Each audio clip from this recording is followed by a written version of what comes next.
Now we saw that agricultural land is not a capital asset, which means what? Which means that any profits arising from sale of an agricultural land is not taxable in under the head income from capital gains.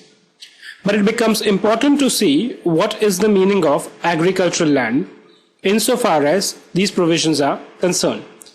Now the definition of agricultural land is basically given in section 2, subsection 14.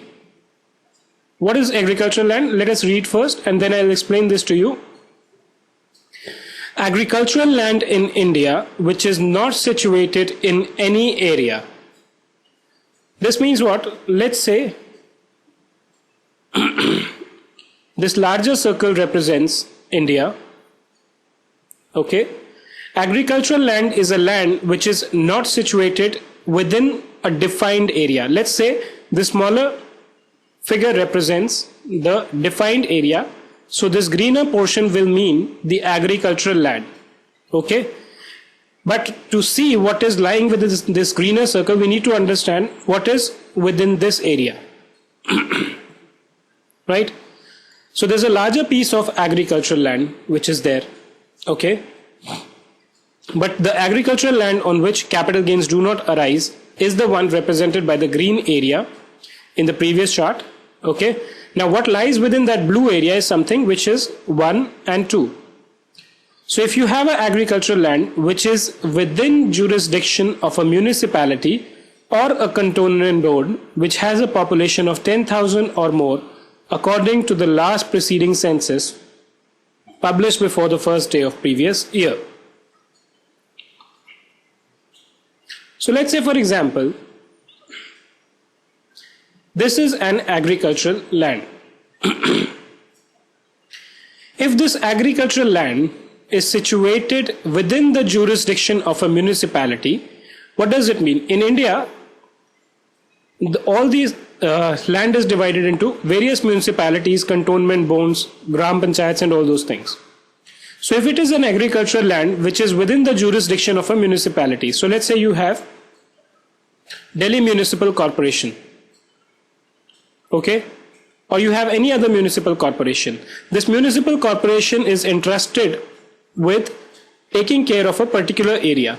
So if this agricultural land lies within the jurisdiction of this municipality or a cantonment board, and this municipal corporation has a population of greater than 10,000.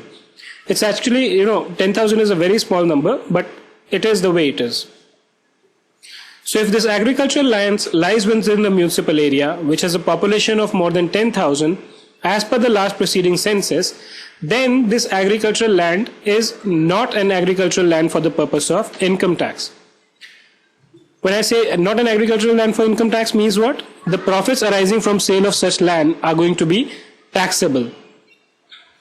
Let's also look at the second condition. Within 8 kilometers from the local limits of a municipality or a cantonment board referred to in item A, as the central government may specify in this behalf by notification in the official gazette.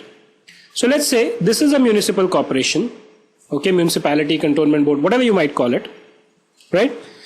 The first agricultural land which we spoke here had to be within its jurisdiction. So let's say the jurisdiction of municipality is this green portion. For point number 1, as long as you are within this jurisdiction, even if it is an agricultural land, it is covered, right? Meaning thereby that any agricultural land situated within this area, if you sell it, then the profits arising from that are chargeable to tax under the head capital gain. The second point says that even if you lie within 8 kilometers, so whether it's on the right side, upside, downside, left side, if you are lying within 8 kilometers from the jurisdiction of this municipal corporation, okay, even then you will not be given the beneficial treatment given to agricultural land for capital gains purposes. Right? So 2 points. 1, if you are within a municipality or a cantonment board, no benefit. Even when you are within 8 kilometers, then also no benefit. And when I club these two, this circle basically is nothing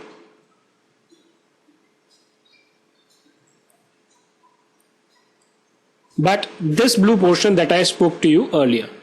So this blue portion basically comprises of two things. One, either the jurisdiction of a municipal corporation or a municipality or a cantonment board, or the distance of 8 kilometers within which that agricultural land lies.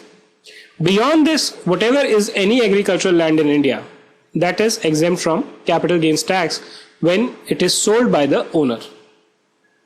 Right? Let us move on to the next slide now.